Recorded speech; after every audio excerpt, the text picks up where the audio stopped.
Captain Vex stood on the bridge of the Crimson Talon, his red eyes scanning the star charts displayed on the main screen. The massive warship cut through space like a blade through water, its dark hull covered in scars from 100 battles. Each mark told a story of conquest, of another world brought under the heel of the Keth Empire. "Captain," called out Drac, the ship's tactical officer. His voice carried the excitement of a predator who had found fresh prey. "We're picking up a distress signal." Vex turned toward his subordinate, a cruel smile spreading across his scaled face. The Keth had been hunting in this sector for 3 weeks without finding anything worth their time. Most species in this part of the galaxy had learned to avoid areas where Keth ships patrolled.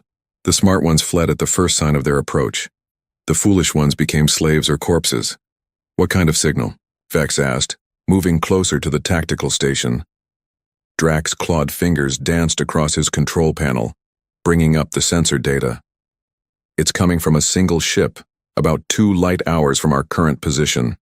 The signal is weak and using old transmission methods, very primitive." The bridge crew perked up at this news. Primitive meant easy prey. Easy prey meant quick profits and minimal risk. After weeks of empty space, they were all eager for some action. "Show me," Vex commanded. The main screen changed to display the detected vessel. It appeared to be a cargo ship of some kind, roughly cylindrical in shape with a battered hull that had seen better days. The ship was moving slowly through space, broadcasting its distress call on several different frequencies. "Analysis?" Vex asked his science officer, a thin Keth named Rix. Rix studied his readings carefully before responding. "The ship appears to be damaged, Captain. I'm detecting fluctuations in their power systems and what looks like a hull breach near the cargo section. Their engines are running at maybe 60% capacity. Crew complement? Hard to tell with their primitive shielding, but I estimate no more than 50 beings aboard, possibly fewer." Vex nodded with satisfaction. 50 crew members meant 50 potential slaves to sell in the markets of the inner worlds. The cargo might contain valuable resources or technology. Even if it didn't, the ship itself could be stripped for parts. "What about escort?" he asked. "Any other ships in the area?" Drac shook his head. "Nothing on sensors, Captain. They appear to be completely alone." This was almost too good to be true. A damaged ship with a small crew, no escorts, and broadcasting. Their location for anyone to hear. Vex had seen desperate captains make foolish decisions before, but this seemed especially stupid. "Could be a trap," warned Beck, the ship's security chief. He was older than the rest of the crew and had survived more battles by being cautious. Sometimes merchant ships travel in groups but spread out to avoid detection. Vex considered this possibility. The Keth had encountered such tactics before, usually employed by species who had learned to fear them. But the sensor readings showed no other ships within several light hours of their position. "Even if it is a trap," Vex said finally. "What could a primitive cargo ship do against the Crimson Talon? We've destroyed entire fleets. One damaged freighter poses no threat to us." The Crimson Talon was indeed a formidable vessel. Nearly a kilometer long, it carried enough firepower to level a small city. Its plasma cannons could punch through the strongest shields, while its void torpedoes could crack a planet's crust. The ship had been the flagship of Admiral Cax before Vex had killed him in single combat, and claimed the vessel as his own. "Set course for the distress signal," Vex ordered. "Maximum speed." The ship's engines roared to life, propelling the massive warship toward its target. Around the bridge, the crew began preparing for the hunt. Weapons were charged, boarding pods were loaded, and slave collars were counted and recounted. "How long until we reach them?" Vex asked. "At current speed, approximately 4 hours," replied the navigator. 4 hours to plan their attack. Vex settled into his command chair and began considering his options. They could disable the ship's engines and board it, taking the crew alive for the slave markets, or they could simply destroy it and salvage what remained. The choice would depend on what they found when they arrived. "Captain," Drac called out, interrupting his thoughts, "I'm getting some unusual readings from the target vessel." "What kind of readings?" "Their power signature is strange. It's not matching any known ship design in our database, and there's something else." Drac paused, frowning at his instruments. They're not running away. Vex raised an eyebrow. What do you mean? Most ships, when they send out a distress call, either try to find somewhere to hide, or at least attempt evasive maneuvers when they detect an approaching vessel. But this ship is maintaining its current course and speed. They're not even trying to avoid us. Maybe their navigation systems are damaged too, suggested Rix. Maybe, Drac replied, but he didn't sound convinced. Vex stood up and walked to the main view screen. In the distance, barely visible as a speck of light, was their target. Something about the situation felt wrong, but he couldn't put his finger on what it was. Are they responding to our approach? He asked. No, Captain. They haven't changed course, speed, or communication patterns since we started heading toward them. This was definitely unusual behavior. Most species, even the primitive ones, had enough sense to be afraid when a Keth warship approached. The smart ones surrendered immediately. The stupid ones tried to run or fight, but this ship was doing neither. Maybe they don't know who we are, suggested Beck. Vex laughed at this idea. Everyone in this sector knows about the Keth Empire. Our reputation has spread to every inhabited world within 50 light years. Then maybe they've given up, said Rix. Some species prefer death to slavery. We'll find out soon enough, Vex replied. Continue approach. I want all weapons ready and boarding teams prepared. If they want to make this easy for us, who are we to complain? The Crimson Talon continued its approach, cutting through space toward the mysterious vessel. Behind them, they left a trail of conquered worlds and broken civilizations. Ahead of them waited what appeared to be another easy victory. But something about this hunt felt different. The prey wasn't behaving like prey should. It wasn't running, hiding, or fighting back. It was simply waiting. Vex had been hunting for most of his adult life, and his instincts had kept him alive through countless battles. Those same instincts were now telling him that this situation was not what it appeared to be. But the Crimson Talon was the most powerful ship in this sector. Whatever was waiting for them ahead, they could handle it, or so they thought. Captain Blake stood in the command center of the Defiance, watching the approaching alien vessel on his main screen. The ship was massive, at least 3 times larger than anything in the human fleet. Its dark hull bristled with weapon ports and armor plating that spoke of countless battles. Distance? Blake asked his tactical officer. 2 hours out and closing fast, replied Walsh, a veteran of the Mars conflicts who had seen more combat than most soldiers twice his age. They're not trying to hide their approach. Blake nodded. This was exactly what they had hoped for when they set the trap. For months, human colonies on the outer rim had been reporting attacks by unknown alien raiders. Ships would disappear, colonies would go silent, and rescue teams would find nothing but empty settlements and scorch marks. The pattern was always the same. The attackers would respond to distress calls, destroy or capture any ships they found, and take prisoners.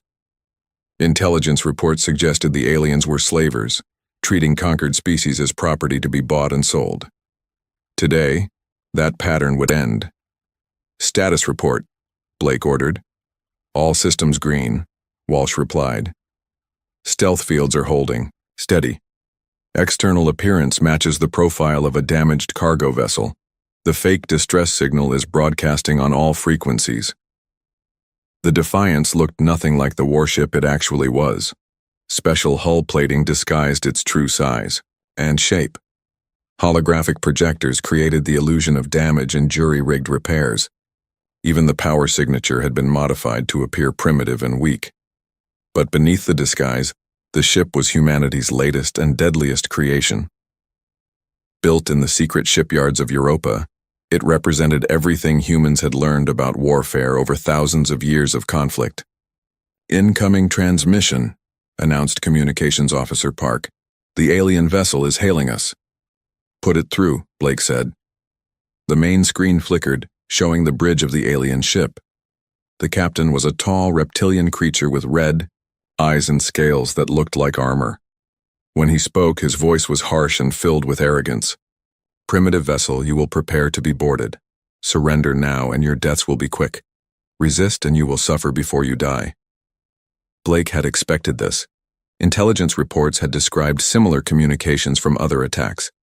The aliens didn't negotiate or show mercy. They simply took what they wanted. "This is Captain Blake of the UES Defiance," he replied calmly.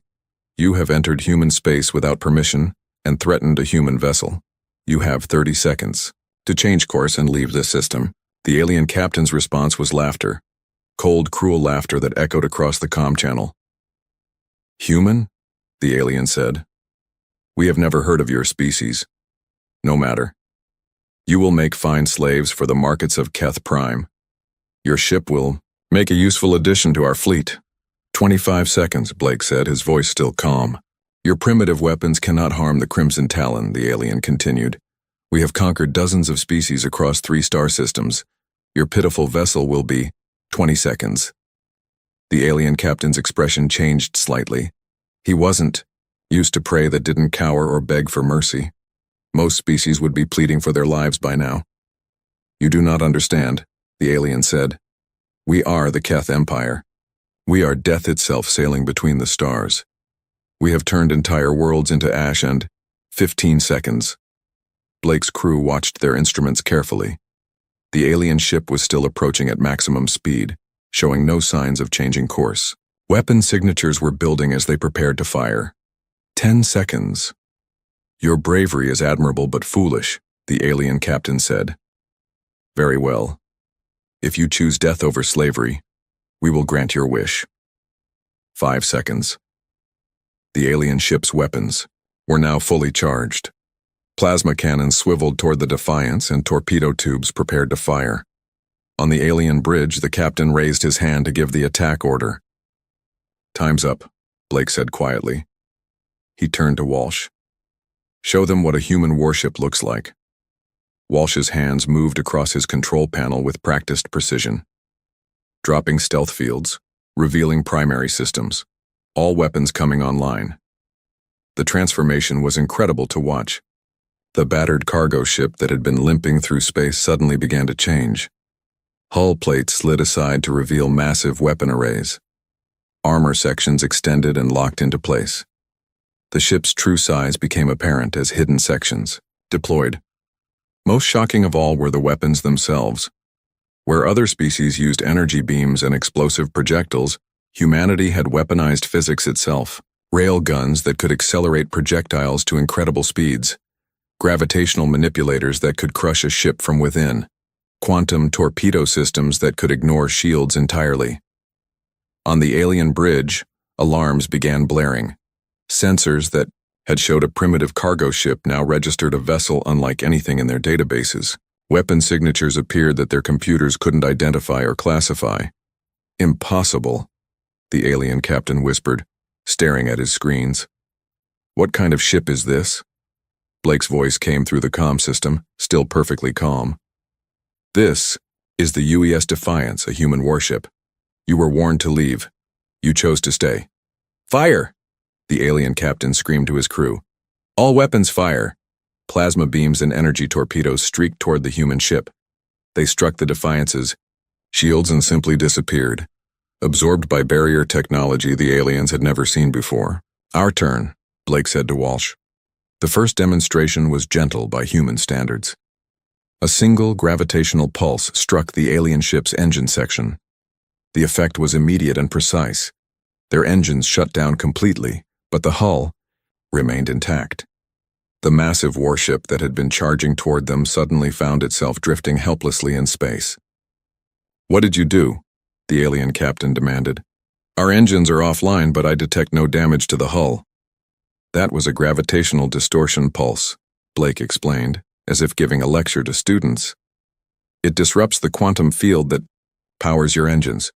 The effect is temporary but complete. Your ship is now dead in space." The alien crew frantically worked at their stations, trying to restore power.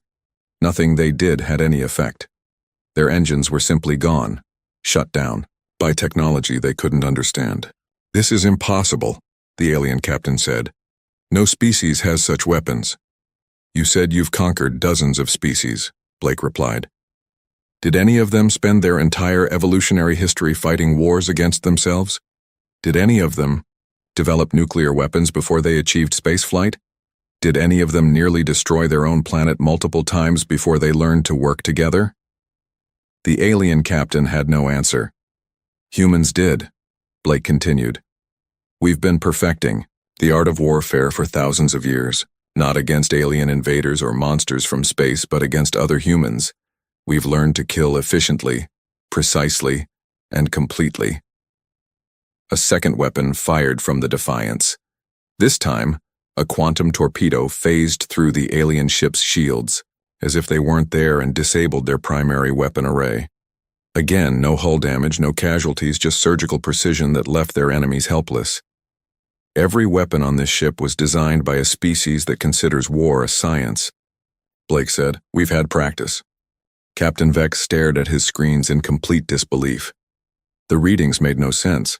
His ship's computer systems were struggling to process what they were seeing, throwing up error messages and warnings faster than his crew could read them. Status. Report, he barked at his officers. Drax's hand shook as he worked at his station. Engines are completely offline, Captain. I'm showing 0 power to the drive systems, but there's no damage to any components.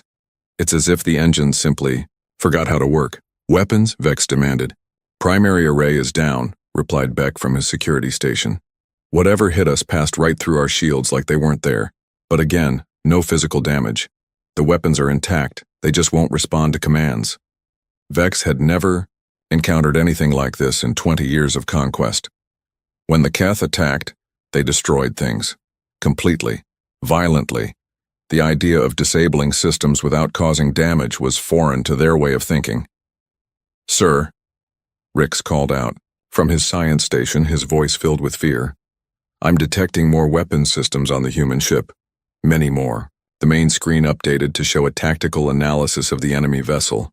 What they saw defied everything they understood about space combat. The human ship wasn't just armed.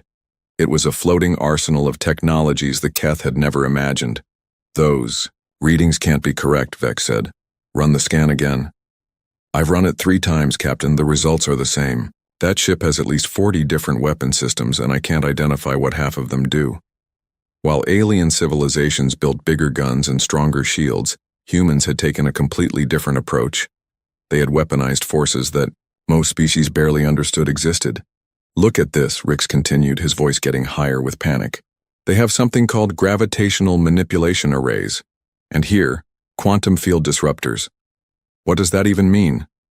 Vex studied the display. Each weapon system had a name that told him nothing about what it actually did. Kinetic, acceleration chambers, electromagnetic pulse generators, molecular bond destabilizers. The list went on and on. Sir, Drac interrupted. The human captain is hailing us again. Put him through, Vex ordered. Blake's calm face appeared on the screen. Behind him, his crew worked quietly at their stations, showing none of the panic that filled the Kith bridge. I hope you're beginning to understand your situation, Blake said. Your ship is now completely helpless. Your engines are offline, your weapons are disabled, and your shields are useless against our technology. What do you want? Vex asked. He had never been in this position before. Completely at the mercy of an enemy. I want you to learn, Blake replied. Your species has been attacking human colonies for months, taking our people as slaves, destroying our ships. Today, that ends. You cannot stop the Keth Empire with one ship, Vex said, trying to sound more confident than he felt. Blake smiled. It wasn't a pleasant expression. One ship is all we need for this demonstration. Computer, display weapon inventory. The screen split to show a list of the Defiance's weapon systems. There were dozens of them, each with a name that sounded more terrifying than the last. The gravitational pulse you experienced was from our GP7 distortion cannon, Blake explained. It creates a localized gravity field that disrupts the quantum foam your engines use for faster-than-light travel. Very precise, completely reversible, and impossible to defend against. Vex's science officer was frantically taking notes, trying to understand what he was hearing. The quantum torpedo that disabled your weapons uses phase shift technology to exist in multiple dimensions simultaneously. It can pass through any known shield or armor and disable specific systems without harming the crew. Impossible, Vex whispered. Nothing is impossible if you understand the underlying physics, Blake continued. Humans have spent centuries studying the fundamental forces of the universe, not to explore or understand, but to find new ways to kill each other. The human captain gestured to someone off-screen. Show them the kinetic accelerator. A new weapon system came online aboard the Defiance. This one Vex could see, a long barrel that extended from the ship's hull and began to glow with contained energy. This fires tungsten rods at 12% of light speed, Blake explained. At that velocity, a projectile the size of your thumb could crack a moon. We typically use telephone pole-sized rounds. The weapon fired, not at the Crimson Talon, but at a small asteroid floating nearby. The tungsten rod struck the space rock and simply erased it from existence. One moment it was there, the next it was a cloud of rapidly expanding dust. Vex's crew fell silent. They had never seen destruction so complete and effortless. That was a small round, Blake added. We have much larger ones. Why are you showing us this? Vex asked. His voice had lost all traces of arrogance. Because your empire needs to understand what it's facing, Blake replied. Humans didn't develop these weapons to fight aliens. We developed them to fight other humans. Do you know what that means? Vex shook his head. It means we're very, very good at it. Humans have been at war with themselves for our entire history. We've had practice with every form of combat you can imagine and several you can't. Blake gestured again, and another weapon system activated. This one looked like a collection of spinning rings around a central core. Electromagnetic pulse generator, Blake said.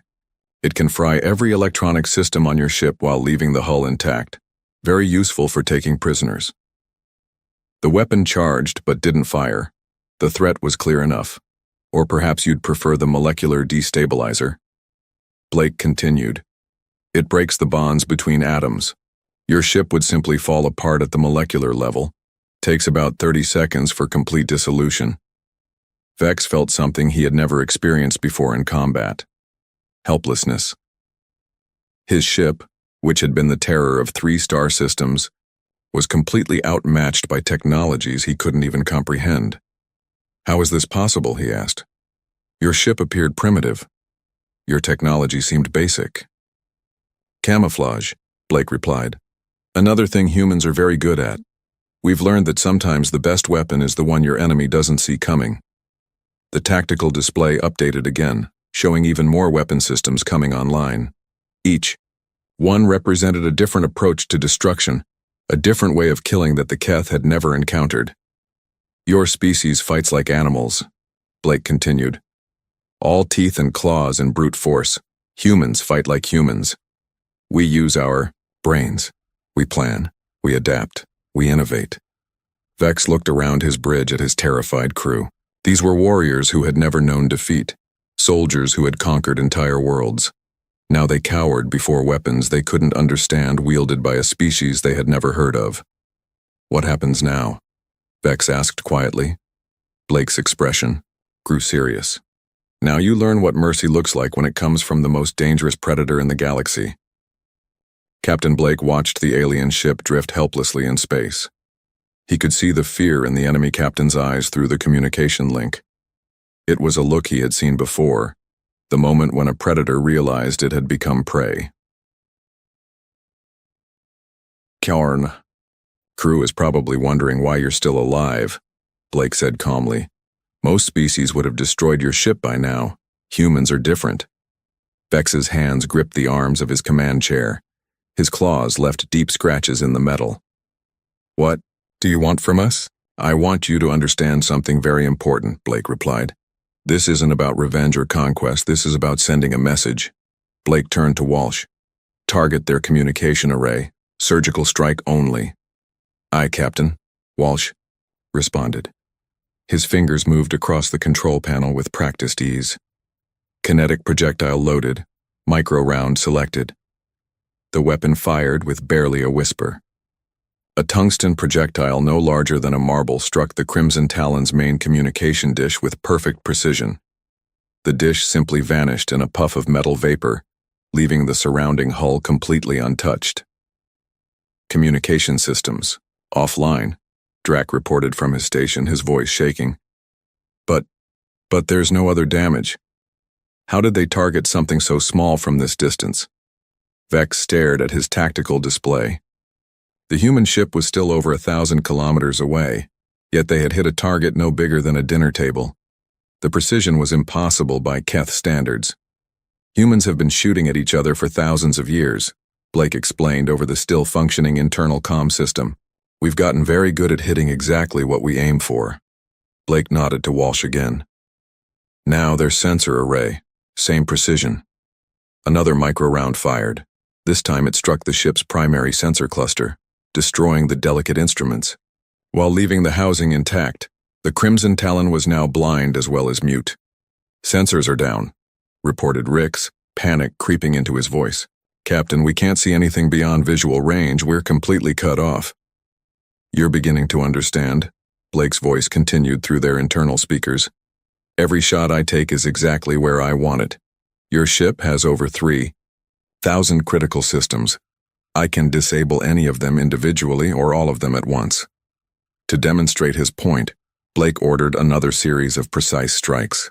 The shield generators went next, followed by the backup power systems, then the artificial gravity controls. Each shot hit its target with surgical accuracy, leaving the crew unharmed but their ship increasingly helpless. Vex watched his ship die piece by piece. Systems that had functioned perfectly for decades simply stopped working. But there were no explosions, no hull breaches, no casualties. The humans were dismantling the Crimson Talon like a mechanic taking apart an engine. This is impossible, Vex whispered. No one can fight like this. Captain, Beck called out from his security station. I'm reading massive power fluctuations from the human ship. They're charging something big. On the main screen, the Defiance began to change again. New weapon systems emerged from hidden compartments. Energy readings spiked to levels that made the Keth instrument scream warnings. That would be our main gravitational cannon, Blake explained. It can create a black hole the size of a marble that lasts for exactly 3 seconds. Long enough to crush your ship into a ball of compressed metal, but not long enough to affect local spacetime. The weapon charged with a deep humming sound that somehow carried through the vacuum of space. Every Keth on the bridge felt their scales prickle with primitive fear. Or perhaps you'd prefer our quantum shredder, Blake continued. It breaks down matter at the subatomic level. Very thorough, very final. Another weapon system came online. This one looked like a crystal array that pulsed with inner light. Wait, Vex said desperately. What do you want? Name your terms. Blake paused. The weapons remained charged but didn't fire. I want you to listen very carefully to what I'm about to tell you. Your species has been raiding human colonies for months, taking our people as slaves, destroying our ships. You think this makes you strong? We are strong, Vex protested weakly. The Keth Empire has conquered dozens of species. No, Blake replied. You've bullied weaker civilizations. You've never fought anyone who could fight back effectively. Today you learn the difference. Blake gestured to his tactical officer. Show them the fleet. The Defiance's sensors revealed what had been hidden until now.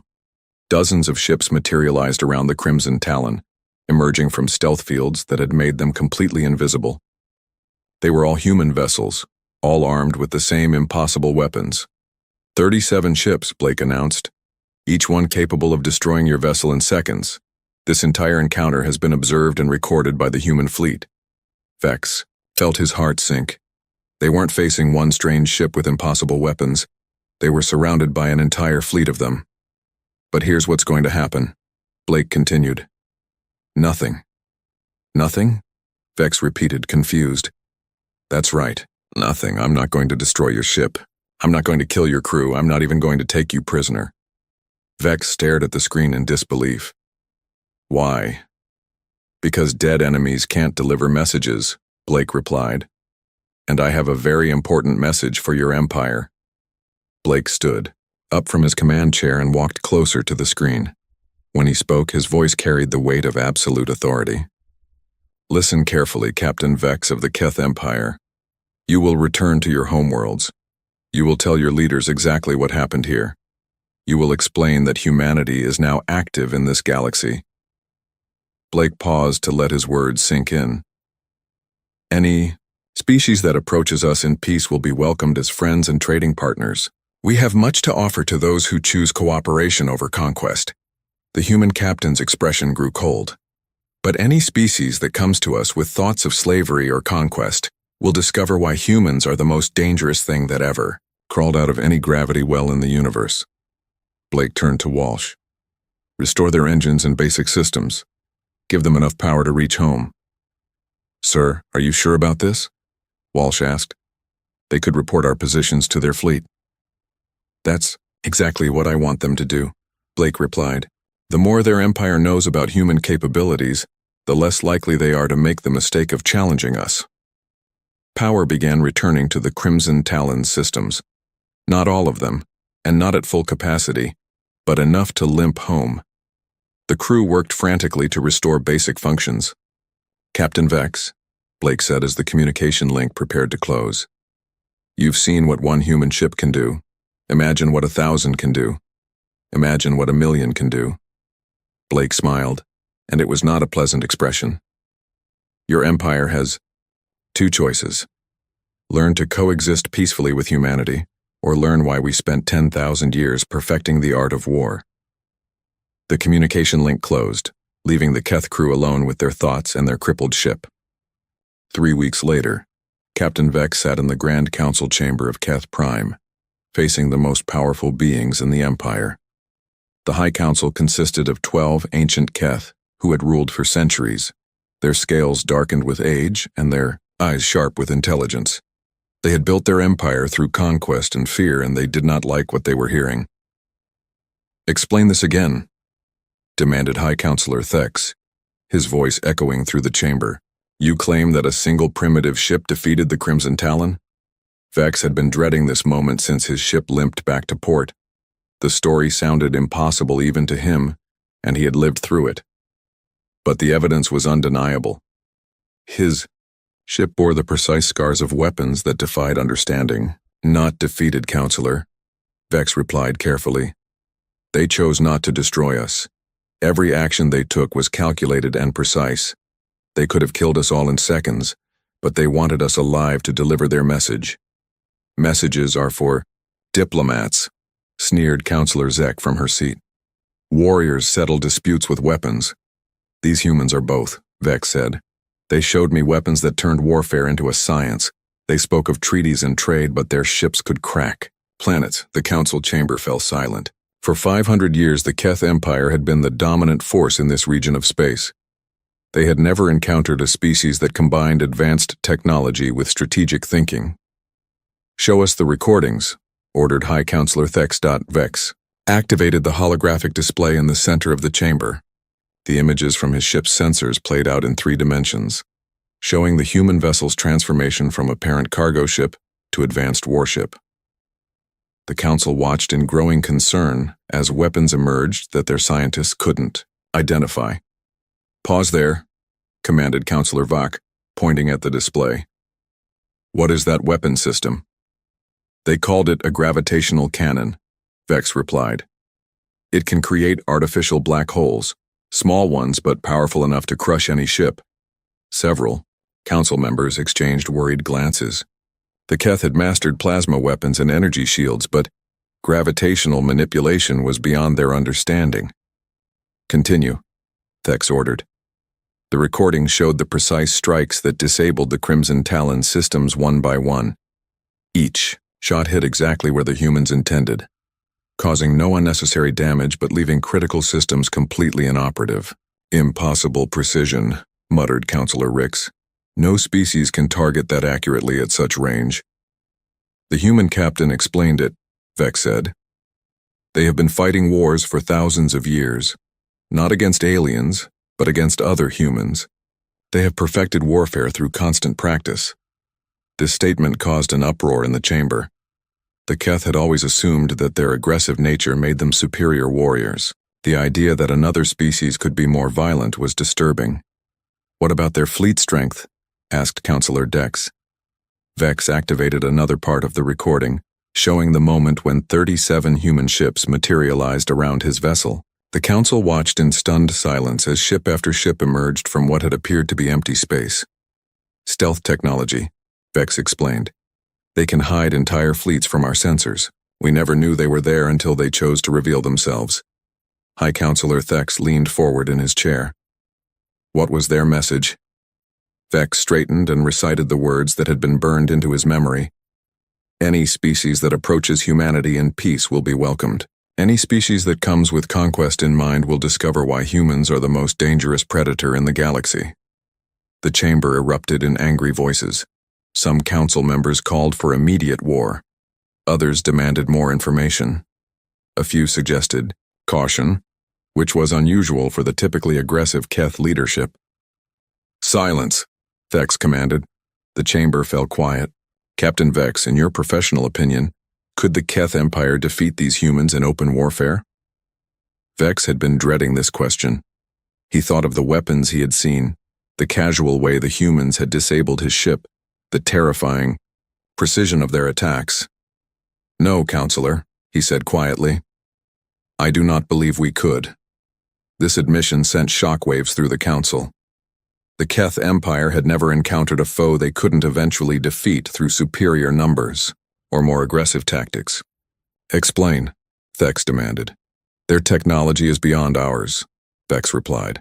But more than that, their approach to warfare is completely different. We fight with emotion and aggression. They fight with cold calculation and perfect precision. Every weapon they showed me was designed for a specific purpose. Every action they took served a strategic goal. Vex paused, remembering the human captain's calm demeanor throughout the encounter. They think differently than we do, he continued. When we see an enemy, we want to destroy them completely. When they see an enemy, they consider all possible outcomes and choose the most effective response. Sometimes that means destruction. Sometimes it means sending a message. Counselor Zek leaned forward. Are you suggesting the Keth Empire should bow to these humans? I'm suggesting we should be very careful about how we proceed, Vex replied. They offered us a choice, peace or war. Based on what I saw, peace would be much better for our continued survival. The council debated for hours. Some members wanted to mass the entire Imperial fleet and attack human space immediately. Others argued for caution and further reconnaissance. A few even suggested accepting the human offer of peaceful contact. Finally, High Counselor Thex called for order. The council will consider all options. Captain Vex, you will remain available for further questioning. Your ship will be examined by our best scientists. As the council session ended, Vex walked through the corridors of the Imperial Palace with a heavy heart. He had served the Keth Empire his entire adult life, believing in their superiority and their destiny to rule the galaxy. Now that certainty was gone, the humans had shattered more than his ship's systems. They had broken the foundation of everything the Keth believed about themselves. For centuries, the Empire had been the apex predator in their region of space. Now they had met something that made them look like scavengers by comparison. Vex thought about Captain Blake's final words. Learn to coexist peacefully with humanity, or learn why we spent 10,000 years perfecting the art of war. The choice seemed obvious to him, but he knew the council would struggle with it. The Keth had built their identity around being conquerors. Accepting that another species was more dangerous would require them to completely rethink who they were. 3 days later, the council's decision was announced. The Keth Empire would send diplomatic envoys to human space, officially requesting peaceful contact and trade negotiations. It was the first time in 500 years that the Keth had chosen diplomacy over warfare. The age of easy conquest was over. The humans had seen to that. As Vex prepared his ship for the diplomatic mission, he wondered what other surprises humanity might have in store for the galaxy. If this was how they treated aggressive neighbors, how would they deal with species that came in friendship? He was curious to find out, but not curious enough to test their patience again. The galaxy had new apex predators, and they spoke softly while carrying very big sticks.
Captain Vex stood on the bridge of the Harmony's edge, his blue skin glowing softly under the ship's gentle lights. The Altarian had served in the Galactic Survey Fleet for 20 years, but he had never seen anything like this. "Sir, we're getting strange readings from the Void Sector," said Lieutenant K, her 6 arms dancing across the control panel. The insect-like hive species was known for their precision, but even she seemed confused by the data. "What kind of readings?" Vex asked, walking closer to the main screen. "There's a ship out there, Captain, but it shouldn't exist." The bridge fell silent. Everyone knew about the Void Sector. It was a region of space so dangerous that no civilized race had ever dared to explore it properly. The area was filled with radiation storms, asteroid fields, and gravitational anomalies that could tear apart even the strongest military vessels. "Show me," Vex commanded. The main screen flickered to life, displaying a grainy image of something floating in the darkness. At first, it looked like space debris, but as the sensors focused, the crew could see it was definitely a ship. "A very strange ship by the 7 moons," whispered Dr. Cole, the ship's chief scientist. The tall, gray-skinned Zentari stepped forward, his large black eyes wide with shock. "Captain, that vessel, it's covered in battle damage." Vex studied the image carefully. The ship was relatively small, maybe half the size of the Harmony's edge. But what made everyone stare was the incredible amount of damage covering its hull. Scorch marks from plasma weapons ran along its sides. Deep gouges showed where something had tried to tear it apart. Meteor impacts had left craters across its surface. Most shocking of all, there were weapon marks from at least 12 different alien technologies. "How is it still in one piece?" asked Commander Rex, the ship's military advisor. The red-scaled Draken had fought in 3 galactic wars and knew battle damage when he saw it. Any one of those hits should have destroyed it completely. "That's not the strangest part," Kay said, her antennae twitching nervously. "According to our scans, the ship is still functioning. Life support is active. The engine core is stable. It's like the damage doesn't even matter." Engineer Bay rolled forward on his mechanical legs. The robot-like construct species was rarely surprised by anything technical, but even he seemed puzzled. "The hull material is unknown to our databases. It appears to be some kind of metal alloy, but it's unlike anything in galactic records." Dr. Cole was already running detailed scans. "Captain, I'm reading life signs aboard that vessel. Faint, but definitely there. The beings appear to be in some kind of suspended state." "Origin?" Vex asked. There was a long pause. Dr. Cole checked his readings 3 times before answering. "Sol 3, Captain, the 3rd planet in the Sol system." The bridge went completely quiet. Everyone in the Galactic Federation knew about Sol 3. It was listed in every database as a Class 115 death world, the highest danger rating possible. The planet was considered so hostile to life that most scientists believed nothing could survive there, let alone develop intelligence in spaceflight. "That's impossible," Rex said flatly. "No species has ever survived on a Class 115 world. The classification exists purely for theoretical purposes." "Sir," Kay interrupted, "I'm getting more detailed readings now. The environmental systems inside that ship." She paused, checking her instruments again. "Captain, the temperature inside is set to levels that would kill most of us within minutes. The atmospheric pressure would crush a Zentari. The oxygen concentration is toxic to 7 different species on this ship." "And the life forms are surviving in those conditions?" Vex asked. "Not just surviving," Dr. Cole said, his voice filled with scientific excitement and terror. "According to these readings, those conditions are optimal for them. Captain, we may have discovered the first species to actually evolve on a Class 115 death world."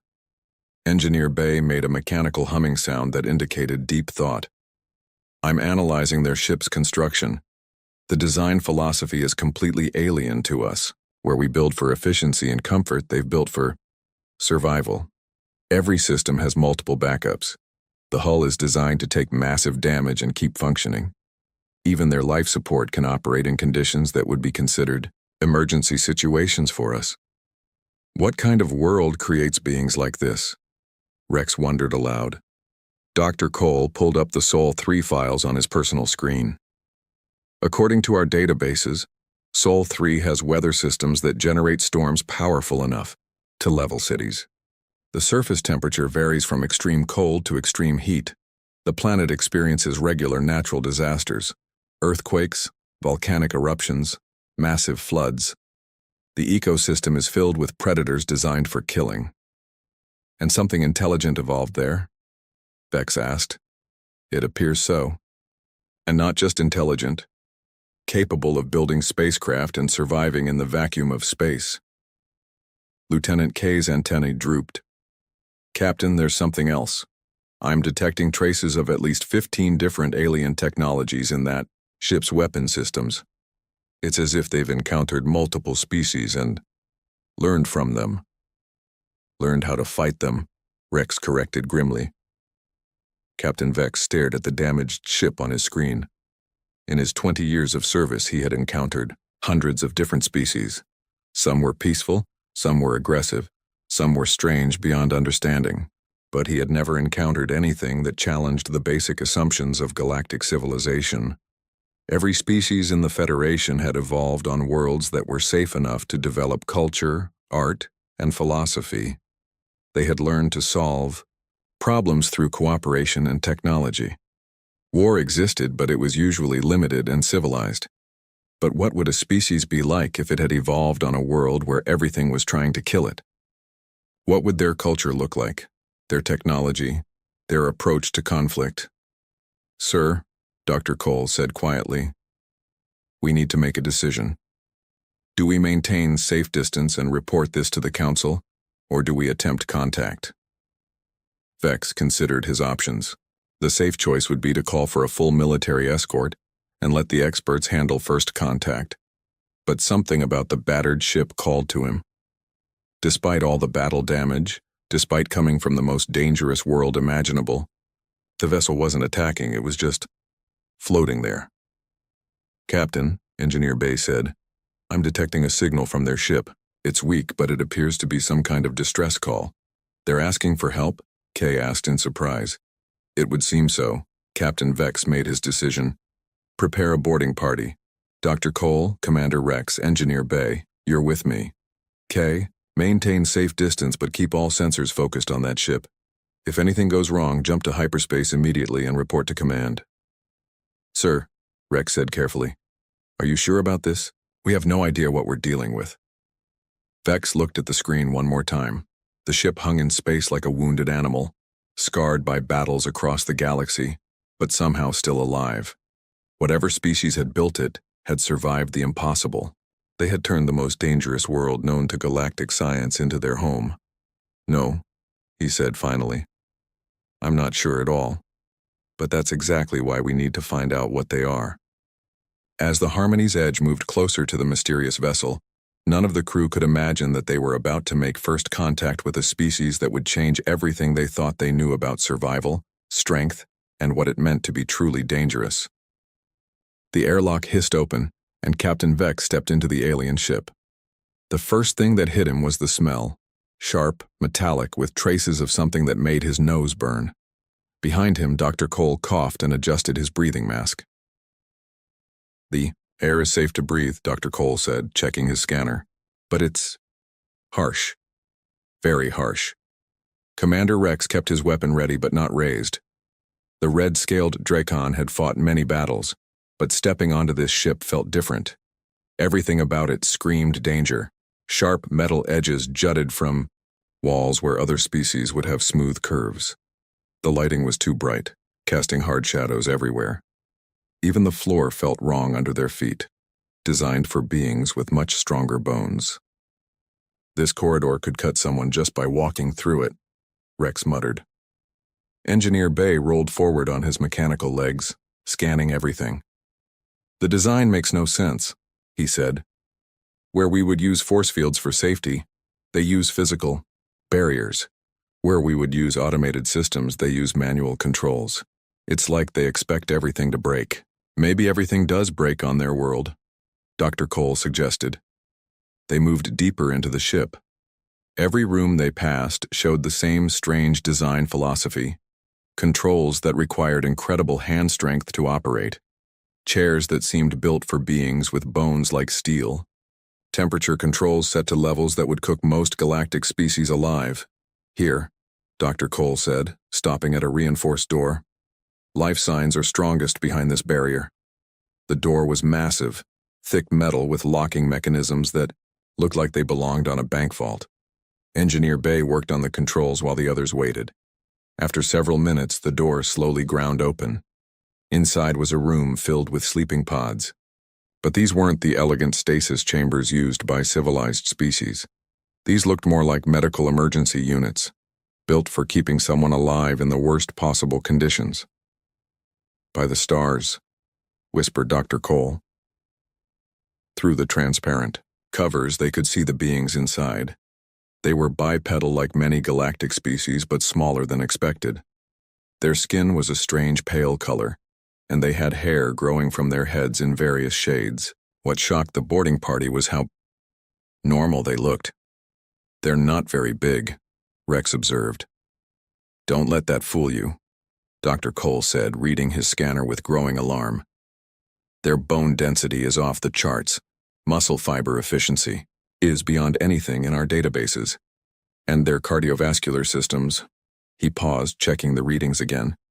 "Rex, their hearts are built like industrial pumps." "What does that mean?" "It means they're designed for sustained extreme stress. Their bodies can function under conditions that would kill us in seconds." Engineer Bay was examining the sleeping pods. "These aren't stasis chambers," he announced. "They're just sleeping. In conditions that register as lethal to my sensors, they're simply taking a nap." As if responding to his words, one of the beings began to stir. The creature's eyes opened, small, bright, and instantly alert. Where most species took time to recover from stasis, this being went from sleep to full awareness in seconds. The creature sat up slowly, looking around the room with calm intelligence. When it saw the boarding party, it didn't panic or reach for weapons. Instead, it smiled. "Hello," the being said in perfect galactic standard. "I'm Dan." The simplicity of the greeting stunned them all. Here was a creature from the most dangerous world in known space, and it was being polite. "You speak our language?" Dr. Cole asked. "We've been listening to galactic broadcasts for a while," Dan replied, climbing out of his pod with fluid grace. "We learned several languages before we started exploring.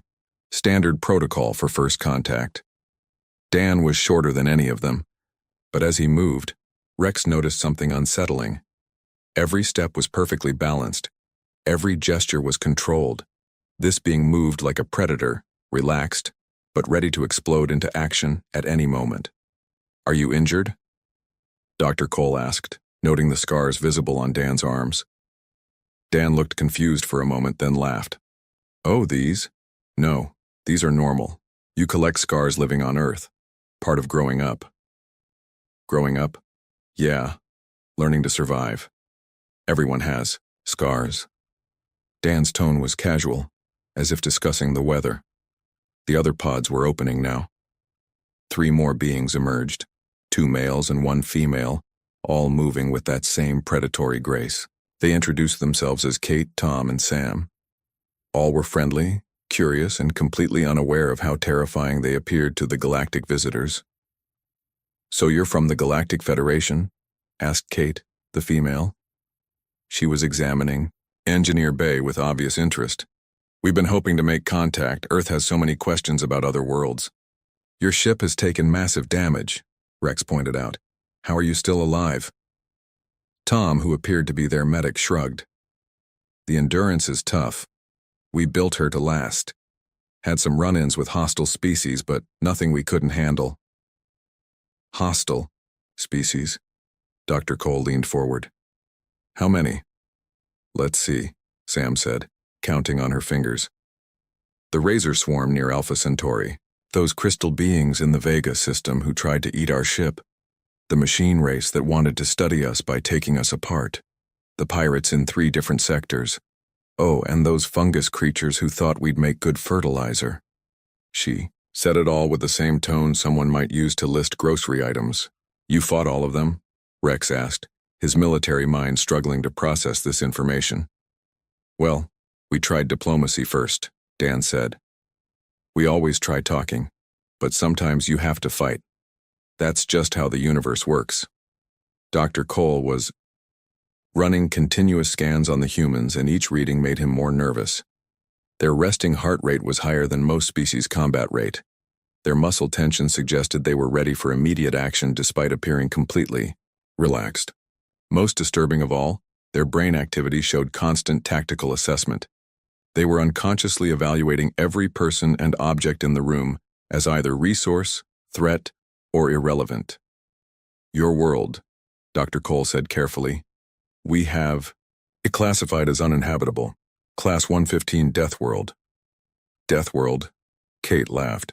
That's a bit dramatic. Sure, Earth can be dangerous, but it's home. Beautiful place, really. You should visit sometime.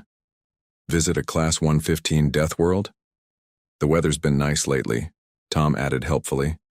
Only had 2 major hurricanes this season, and the volcano activity is down.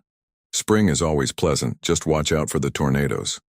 The casual way they discussed planetary disasters that would evacuate entire galactic colonies made Rex's scales stand on end.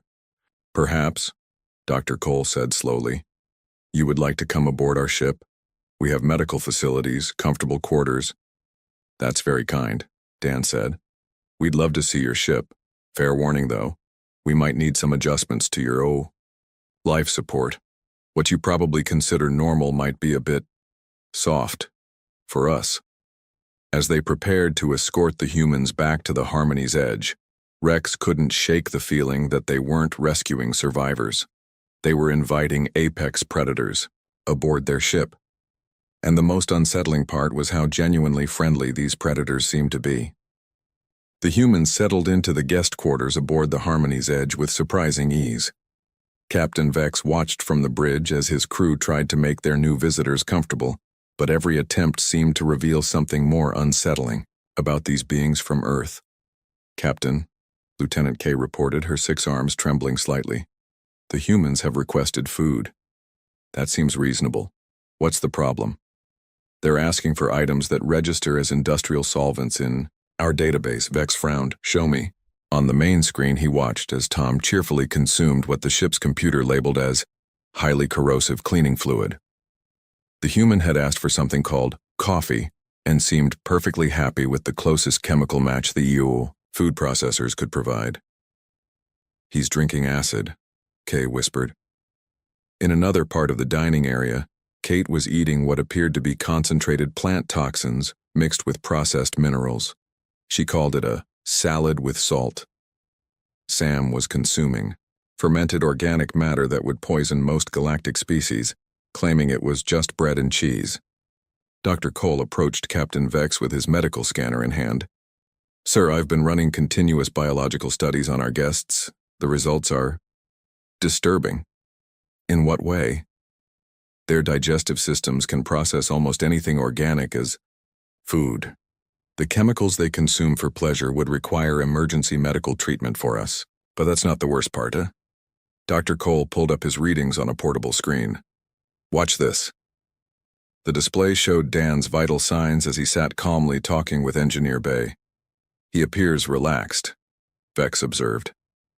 Now look at these readings from when I told him we were approaching an asteroid field. The new readings were nearly identical. His stress response barely changed, Dr. Cole explained. Captain, I told him we were heading into mortal danger, and his heart rate increased by only 5 beats per minute. For comparison, when I told Lieutenant K the same thing, her stress levels tripled. What does that mean? It means they consider mortal danger to be normal. Their baseline stress level is what we would experience during a life-threatening emergency. Meanwhile, in the ship's exercise facility, the humans had asked for a place to stay in shape. Commander Rex had offered them the standard fitness equipment used by various galactic species.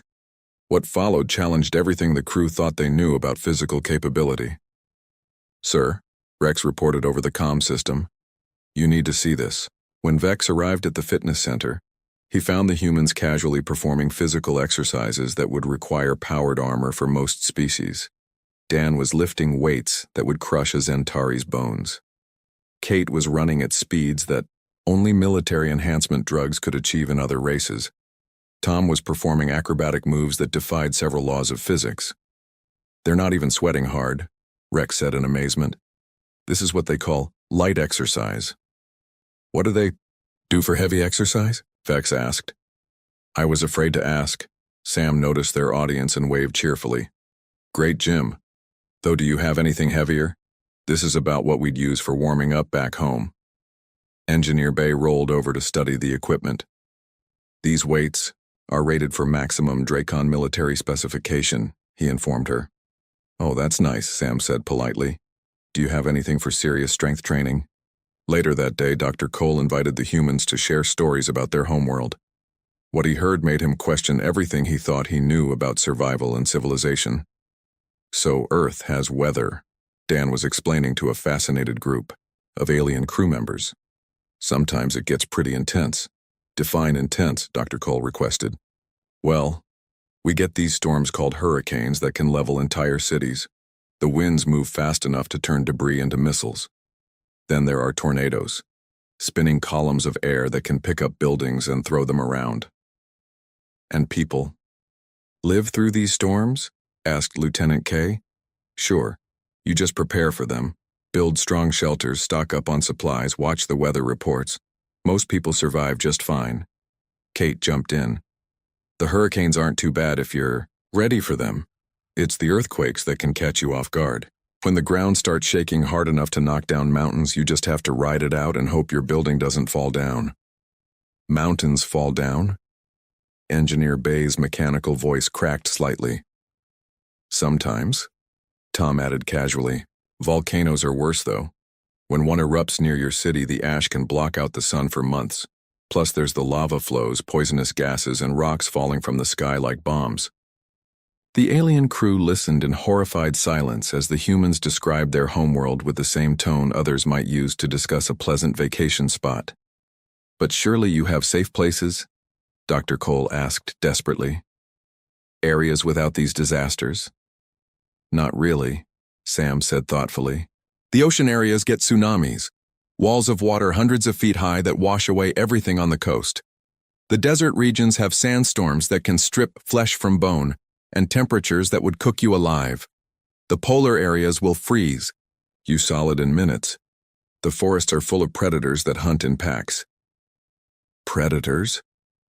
Rex leaned forward with professional interest. "Oh yeah. Bears that can tear apart vehicles. Cats that hunt silently and can kill prey 3 times their size. Wolves that work together like military units. Snakes with venom that stops your heart. Spiders whose bite makes your flesh rot away." "And humans live alongside these creatures?" "We manage," Dan said with a shrug. "Most animals leave you alone, if you don't bother them. You just have to be smart about it. Know which ones are dangerous, how to avoid them, what to do if you meet one." Dr. Cole was taking notes frantically. "Your technology must be incredibly advanced to survive in such conditions." The humans looked at each other and laughed. "Not really," Kate said. "Our philosophy is pretty simple. If something can break, it will break at the worst possible time. So we build everything to be tough, simple, and repairable." "Your spacecraft," Engineer Bay said, "it uses very basic systems compared to Galactic." "Standard?" "Exactly," Tom said excitedly. "Fancy computers crash when you need them most. Complex systems fail in emergencies. But a simple mechanical backup will work even if everything else goes wrong." "We learned that the hard way," Sam added. "Earth teaches you that the universe is trying to kill you, so you better be ready for anything." As the conversation continued, Captain Vex realized something that made his blue skin turn pale. These beings weren't just survivors of a dangerous world. They were the products of millions of years of evolution on a planet that had systematically eliminated anything that wasn't tough enough, smart enough, and adaptable enough to handle constant threats. They were apex predators disguised as friendly neighbors, and they genuinely had no idea how terrifying they were to the rest of the galaxy. The attack came without warning. Red lights flashed across the bridge of the Harmony's edge as Lieutenant K's panicked voice filled the ship. "Captain, multiple vessels approaching at high speed. Configuration matches Drac Confederation pirates." Captain Vex felt his stomach drop. The Drac pirates were notorious throughout this sector, aggressive, well-armed, and known for taking no prisoners. Their ships were built for one purpose: overwhelming their targets with superior firepower. "Shields up," Vex ordered. "Prepare evasive maneuvers. Send a distress signal to the nearest Federation patrol." Commander Rex was already at his station, checking weapon systems. "Sir, we have basic defensive capabilities, but this is a survey ship. We're not equipped for serious combat." On the main screen, 5 Drac warships emerged from hyperspace, their black hulls bristling with weapons. Each ship was twice the size of the Harmony's Edge and carried enough firepower to destroy a small moon. "This is Captain Morg of the Drac Confederation," a harsh voice crackled over the comm system. "Surrender your ship and prepare to be boarded. Resistance will result in immediate destruction." Dr. Cole looked up from his sensor readings. "Captain, they're powering up their main weapons. Impact in 60 seconds. Vex felt helpless. The Harmony's Edge was a peaceful exploration vessel. Against 5 Drac warships, they had no chance of survival. "Captain," a calm voice said behind him. Vex turned to see Dan standing at the back of the bridge. The human's expression was different now, still friendly, but with something else underneath. Something that made Vex's scales prickle with instinctive fear. "Would you like us to help?" Dan asked politely. "Help how?" Vex replied, confusion mixing with desperation. "We've dealt with pirates before," Dan said, as casually as if discussing the weather. "May we access your weapon systems?" Rex turned from his station. "This ship barely has weapons. We have light defensive lasers and basic shields. Against 5 Drac warships." "That should be enough," Dan interrupted, still speaking in that calm, reasonable tone. Before anyone could respond, the other humans appeared on the bridge. Kate moved to the weapons console, her fingers dancing over controls she shouldn't have been able to understand. Tom took position at the shield controls, making adjustments that had Engineer Bay's optical sensors spinning in confusion. Sam slid into the navigation chair, her hands moving over the flight controls with impossible familiarity. "Wait," Vex said. "How do you know our systems?" "We've been watching and learning," Kate replied without looking up from her console. "Standard procedure when visiting a new ship. Always understand your environment. You've memorized our entire ship in 3 days? Basic survival skill," Tom said, his fingers working rapidly across the shield controls. "Know your tools, know your escape routes, know your options." The Drac ships were closing fast, their weapons charging for the killing blow. On any other day, the crew of the Harmony's Edge would have been preparing for death. Instead, they watched in amazement as the humans transformed their peaceful survey ship into something else entirely. "Redistributing power from non-essential systems," Kate announced. "Rerouting energy from the coffee makers, climate control, and entertainment systems to weapons. Modifying shield frequency to maximum efficiency," Tom added. "Also polarizing the hull plating to deflect energy weapons." "Plotting evasive course through the asteroid field," Sam reported. "Using gravitational shadows to mask our approach." "What approach?" Commander Rex demanded. "We're running away, right?" Dan looked at him with something that might have been pity. "Rex, they attacked us. Running just tells them they can hunt us whenever they want. Better to solve the problem now." The lead Drac ship fired its main cannon. The massive energy beam that should have vaporized the Harmony's Edge instead struck their reconfigured shields and scattered harmlessly into space. "Impossible!" Captain Morg's voice roared over the comm. "No survey ship has shields that strong." "They don't," Dan said quietly. "But their shields weren't designed by humans." What followed was like watching a masterclass in applied violence. The humans didn't just fight the pirates. They turned the entire battle into a controlled demonstration of why attacking them had been a mistake. Sam piloted the ship through the asteroid field like it was a training course, using the spinning rocks as cover and weapons. She made the Harmony's Edge dance between massive boulders, leading the pirates into narrow passages where their larger ships couldn't maneuver. Kate turned the ship's simple defensive lasers into surgical instruments, targeting specific systems on the pirate vessels. Instead of trying to destroy the ships, She systematically disabled their weapons, engines, and life support with precise shots that shouldn't have been possible with their equipment. Tom managed the shields like a conductor leading an orchestra, redirecting power and adjusting frequencies to turn every pirate attack into a harmless light show. And Dan coordinated it all with the calm efficiency of someone who had done this 1,000 times before. Second pirate ship disabled, Kate reported. Third ship attempting to retreat. Let them go? Sam asked, executing a maneuver that used a spinning asteroid to slingshot them behind the fourth pirate vessel. No, Dan said simply. They'll just attack someone else tomorrow. The battle ended in 12 minutes. 5 Drac warships, the terror of 3 star systems, were left floating helplessly in space, their crews alive but their ships completely disabled. This is Captain Morg, came a shaky transmission. We surrender. Please don't destroy us. We won't hurt you, Dan replied over the comm.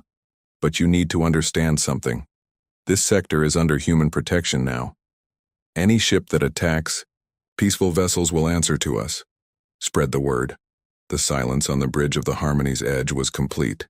Every alien crew member stared at the humans with a mixture of awe and terror. How? Commander Rex finally whispered. Practice, Kate said with a shrug. Earth is basically a combat training ground. Everything there is trying to kill you, so you learn to fight smart. Your weapons modifications, Engineer Bay said, his voice circuits crackling with confusion.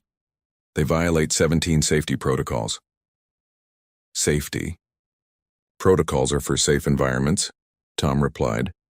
In a fight, safety is winning fast enough that the other guy doesn't get a second shot. Captain Vex looked at the disabled pirate ships floating in space. You could have destroyed them. Why would we do that?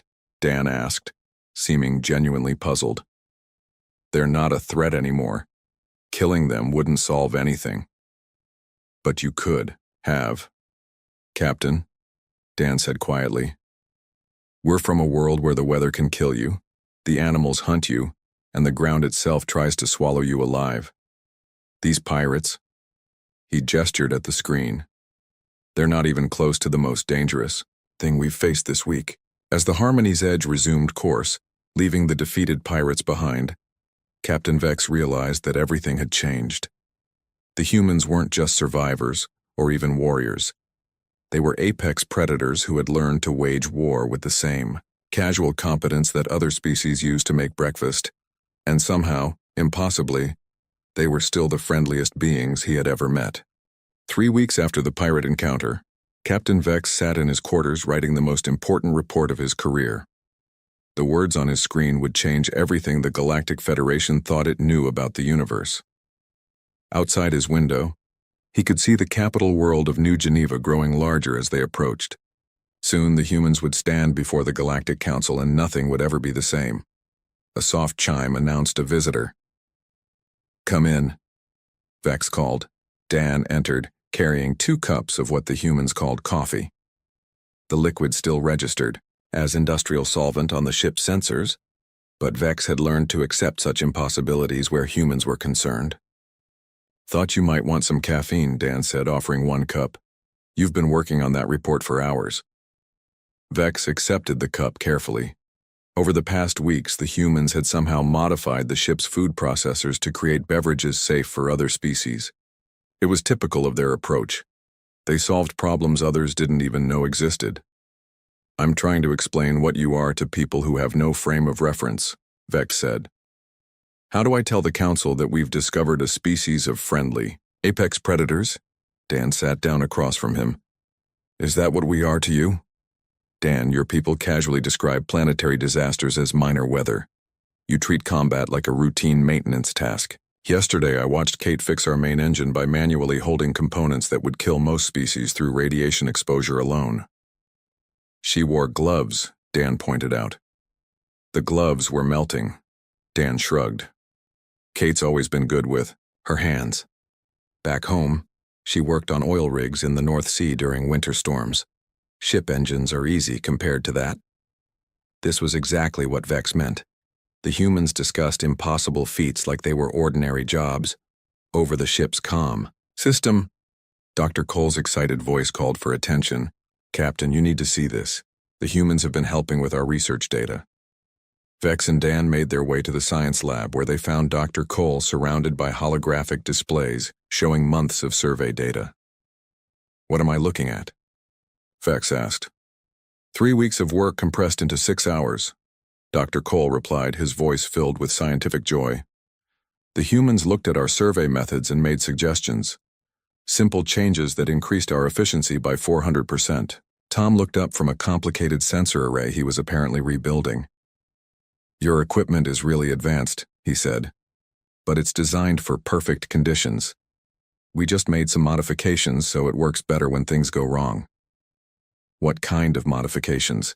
Redundant systems mostly, Kate explained, not looking up from her own work.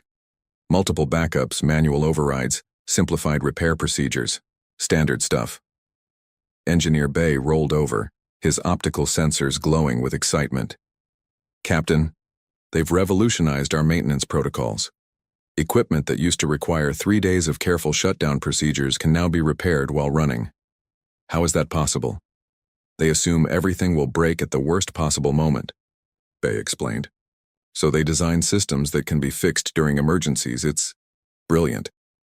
In the ship's recreation area, Sam was teaching Lieutenant K a human game called chess. The strategic complexity had fascinated several crew members, but what impressed Vex was how naturally the humans thought in terms of long-term planning and resource management. The key, Sam was explaining, is to think several moves ahead while staying flexible enough to adapt when your opponent does something unexpected. Like tactical planning? Kay asked, moving her piece carefully. Exactly. Chess is just war without the blood. Every human learns strategy games as children. Helps you survive. Commander Rex appeared at Vex's shoulder. Captain, I've been analyzing their combat performance against the pirates. Their tactical thinking is unprecedented. How so? They don't just react to threats. They anticipate them, prepare for them, and turn them into advantages. It's like they've been fighting their entire lives. They have, Vex said quietly. Their whole world has been fighting them since the day they were born. As they approached New Geneva, news of the pirate encounter had already spread throughout the galaxy. Reports were flooding in from across the sector. Pirate attacks had dropped to almost zero. The mere rumor that humans were patrolling the trade routes had sent criminal organizations fleeing to safer territories. Sir, Kay reported from the bridge. We're receiving priority communications from the Galactic Council. They're very eager to meet our passengers. Dr. Cole joined them on the bridge, carrying a datapad full of biological readings. Captain, I've completed my full analysis of human physiology. The results are remarkable. Tell me. They're not just adapted to survive on a Class 115 death world. They're adapted to thrive there. Every system in their bodies is optimized for handling extreme stress, rapid adaptation, and constant threat assessment. Their evolution's answer to the question, what would happen if you took a species and gave it millions of years to adapt to the worst possible conditions? And the answer is, you get humans, beings who consider galactic catastrophes to be minor inconveniences and approach every problem with the assumption that failure means death. The Harmony's Edge docked at New Geneva Station, and within hours, delegations from dozens of species had arrived to meet the humans. The response was unlike anything in galactic history. The peaceful species wanted to learn human survival techniques. The military species wanted to understand human tactical thinking. The scientists wanted to study human technology philosophy. Everyone wanted to know how a species could be simultaneously so dangerous and so friendly. Dan, Kate, Tom, and Sam handled the attention with the same calm competence they brought to everything else. They answered questions, demonstrated techniques, and shared knowledge freely. They seemed genuinely happy to help other species become more resilient and capable. But Vex noticed something in the background. Military advisors were quietly updating threat assessments.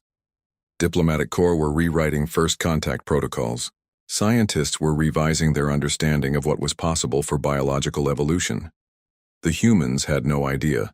but their mere existence was forcing the entire galaxy to reconsider its assumptions about strength, survival, and civilization. Ind Cour.